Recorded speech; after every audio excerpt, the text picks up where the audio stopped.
Hello મિત્રો, જય શ્રી કૃષ્ણ. મારી હોમ કુકિંગ રસોઈની ચેનલમાં તમારું સ્વાગત છે. આજે હું પ્રોટીનથી ભરપૂર ગ્રીન વટાણાના પરાઠાની રેસીપી શેર કરવાની છું. આ પરાઠા એકદમ સોફ્ટ અને ટેસ્ટમાં ખૂબ સરસ લાગે છે અને ઓછી સામગ્રીમાં તૈયાર થઈ જાય છે. આ રીતથી તમારા પરાઠા એકદમ ટેસ્ટફુલ બનશે.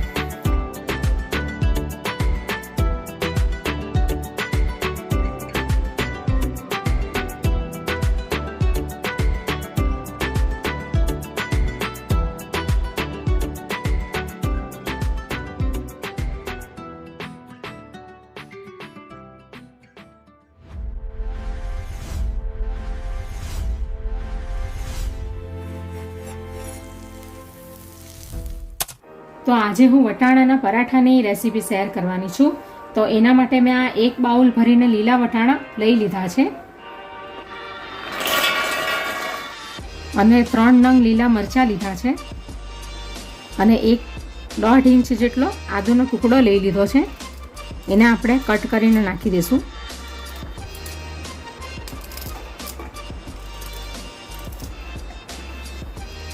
હવે આ લીલા ધાણા લીધા છે, એ પણ આપણે અંદર નાખી દઈશું.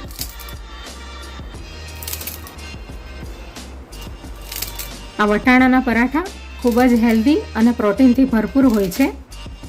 જે શિયાળામાં પુષ્કળ પ્રમાણમાં વટાણા મળતા હોય છે લીલા, એનાથી તમે બનાવી શકો. હવે આપણે એની અંદર પ્રમાણસર મીઠું નાખીશું, થોડું પાણી નાખીશું, 2 થી 3 ચમચી જેટલું. હવે આપણે એને મિક્સીમાં પીસી લઈશું. તો વટાણાનો મસાલો તૈયાર થઈ ગયો છે. તો હવે આપણે પરાઠાનો ડો તૈયાર કરીએ. તો 1 બાઉલ ભરીને મેં ઘઉંનો લોટ લીધો છે ઝીણો, અને 1 બાઉલ ભરીને મેંદાનો લોટ લીધો છે. તમારે ખાલી મેંદાનો બનાવવો હોય તો મેંદાના પણ તમે બનાવી શકો. હવે થોડી 2 ચપટી જેટલો અજમો લીધો છે. સ્વાદ અનુસાર મીઠું નાખીશું અંદર. વટાણાના મસાલામાં તો આપણે મીઠું નાખેલું જ છે. હવે આપણે લોટના ભાગનું મીઠું નાખીશું. હવે 1 ચમચી જેટલું તેલ નાખીશું અંદર. હવે આપણે મિક્સ કરી લઈશું.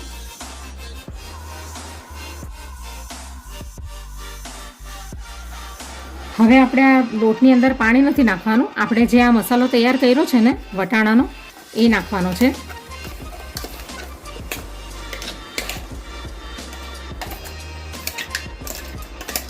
પાણીની જરૂર પડશે તો જ આપણે થોડુંક પાણી નાખીશું અંદર.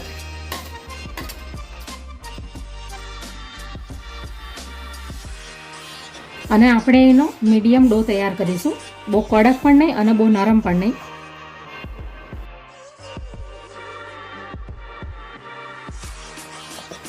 તો આ રીતનો આપણે એનો લોટ તૈયાર કરી લઈશું પરાઠાનો, આ રીતનો. હવે આપણે થોડુંક તેલ નાખીશું.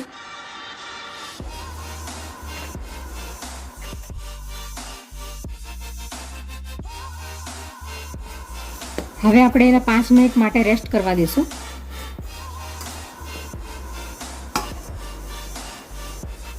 હવે આપણે સ્લરી તૈયાર કરી લઈશું.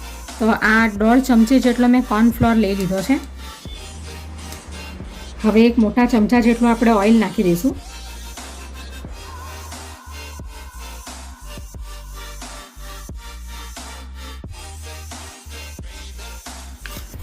મિક્સ કરી લઈશું બરાબર.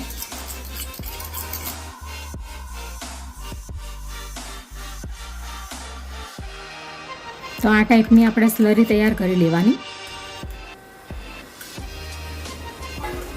તો હવે 5 મિનિટ થઈ ગઈ છે. હવે આપણે વટાણાના પરાઠા બનાવવાનું સ્ટાર્ટ કરીએ.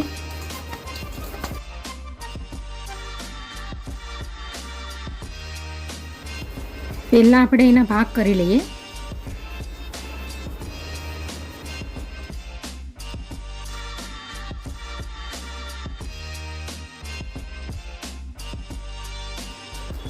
હવે આપણે પરાઠાના એક પોર્શનને લઈ લેશું. હવે આપણે એને ગોળ રોટલી બનાવીશું.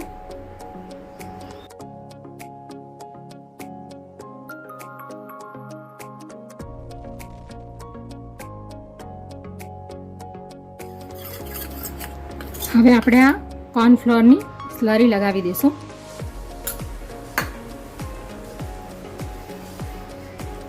એટલે પડ સારા ખુલશે. એકદમ સોફ્ટ અને પળવાળા પરાઠા તૈયાર થશે.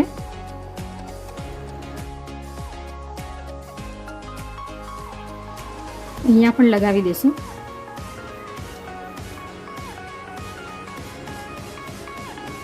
હવે એક સાઈડેથી ફોલ્ડ કરી દઈશું. એની પર પણ થોડીક સ્લરી લગાવી દઈશું અને બીજી સાઈડેથી પણ આવી રીતે ફોલ્ડ કરી દઈશું. તો આવી જ રીતે આપણે બધા પરાઠાના આ લુવાને આપણે શેપ આપી દઈશું. આવી રીતે એને એક ડીશમાં મૂકી દઈશું.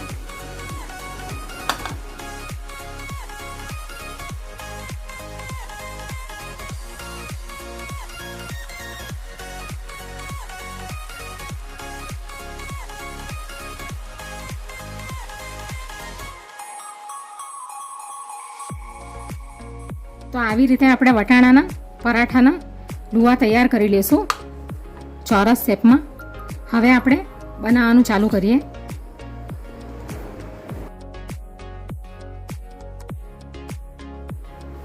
ચોરસ જ આપણે એને વણવાના છે.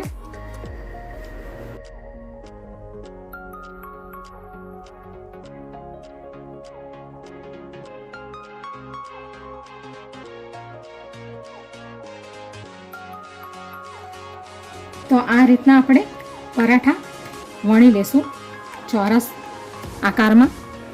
હવે ગેસ ઉપર મેં નોનસ્ટિક પેન ગરમ થવા માટે મૂકી દીધી છે.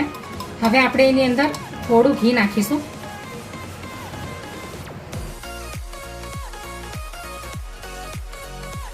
હવે આપણે પરાઠો નાખી દઈશું.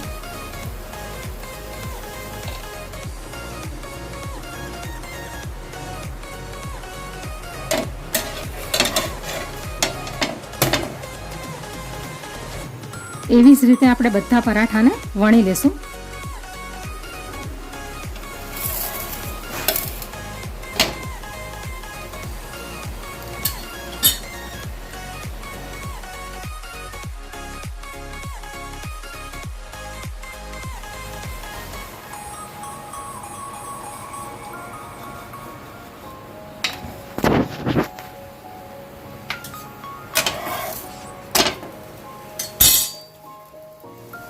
હવે આપણે ઘી લગાવી દઈશું.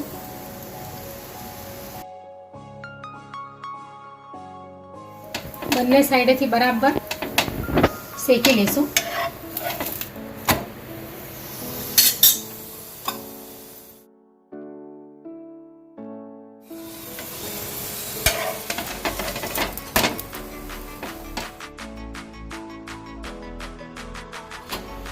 બધી બાજુથી આપણે એને શેકી લઈશું બરાબર.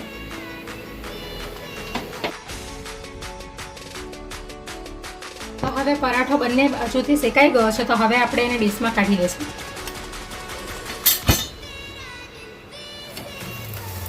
આવી જ રીતે આપણે બધા પરાઠાને શેકી લેવાના છે.